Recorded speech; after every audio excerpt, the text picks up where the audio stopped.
All right, everybody, welcome back to the Deep Dive. Today, we're taking a look at a story that really caught my eye. Oh, yeah. It involves everyone's favorite wizarding trio. Sounds interesting already. So get this, the headline reads, Harry Potter star Rupert Grint faces hefty $2 3M tax bill after losing legal battle. Oof. It's Quite the situation, right? And it all comes from an article by the Associated Press published in London just a few days ago. London makes sense. Right. I mean, it's about a British actor and the UK tax system.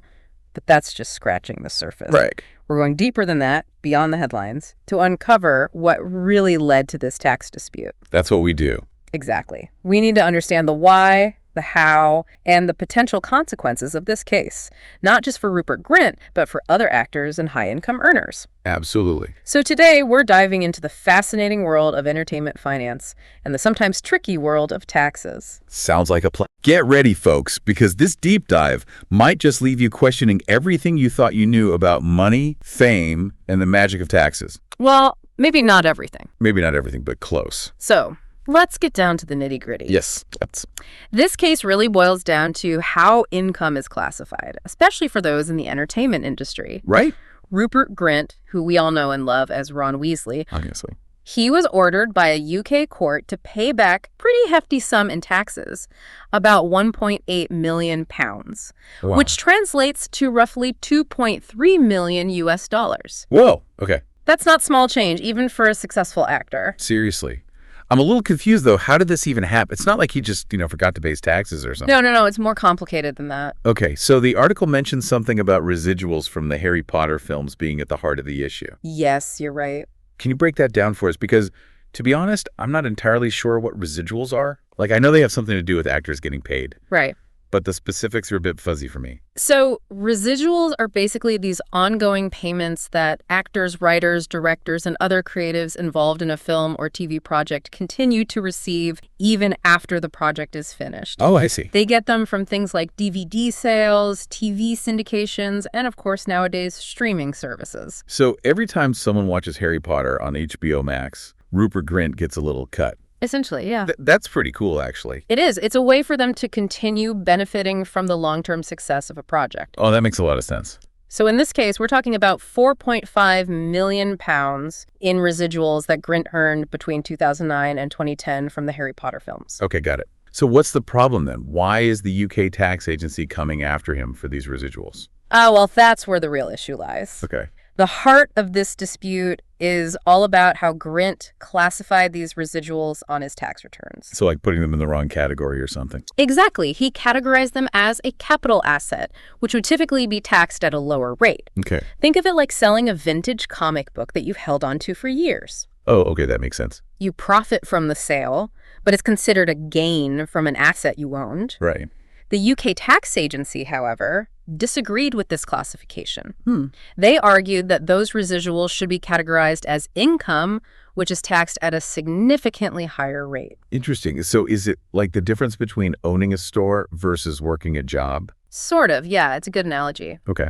The tax agency argued that because the residuals were directly tied to Grint's ongoing work as an actor in the Harry Potter films, Right. and that they were received quite regularly, they resembled more of a salary Oh, I see. than a one-time sale of an asset. So because he was consistently getting these payments for his work in the films, Exactly. they're saying it's income, not just profit from selling something he owned. Precisely. So like if you were drawing and selling new comics regularly, that's income from your work. But if you sell a rare vintage comic you've held onto, that's more like selling an asset. Right. It's like how selling your house is different from getting your regular paycheck. Perfect analogy. You got it. Okay, that makes sense. But still, a $2.3 million tax bill. It's wild to think that a simple classification error could lead to such a massive financial hit. It is a hefty price to pay, for sure. It makes you wonder, are other actors and high-income earners in the entertainment industry freaking out right now? Oh, absolutely. This case is likely sending shockwaves through Hollywood and beyond. I bet. Actors, their agents, their lawyers, they're probably all scrambling to reevaluate their contracts and tax strategies. Yeah, makes sense. This ruling could have major implications for how residuals are treated in the future. Yeah, like what if they start writing contracts differently because of this? residuals. That's a real possibility. We might see changes in how residual clauses are structured in film and TV agreements to avoid similar disputes down the line. Wow, that's crazy to think about.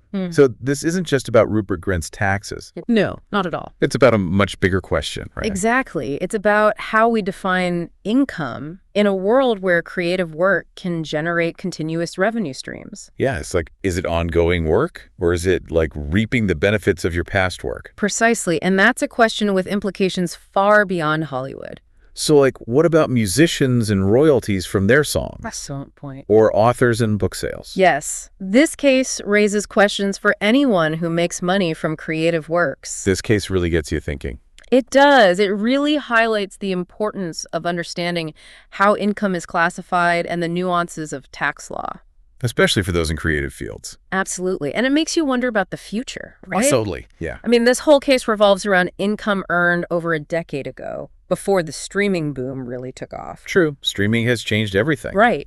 Imagine the complexities involved with services like Netflix, Spotify, and all the digital downloads happening today. Yeah, it's mind-boggling. It raises a big question. Hit us with it. How will tax laws adapt to these constantly evolving models of content distribution? That's a good question. It's something to ponder, for sure. Totally. And it's a question we'll be exploring further in future deep dives. Absolutely. There's so much more to uncover in this ever-changing landscape. Well, folks, I hope you enjoyed this deep dive into the world of entertainment finance and the sometimes perplexing world of taxes. Thanks for listening, everyone. Thanks for joining us. And remember, even in a world of magic and make-believe, the taxman always gets his due. Oh, yeah, he does. Until next time, keep those minds curious and those wallets protected. See you next time. Bye, everyone.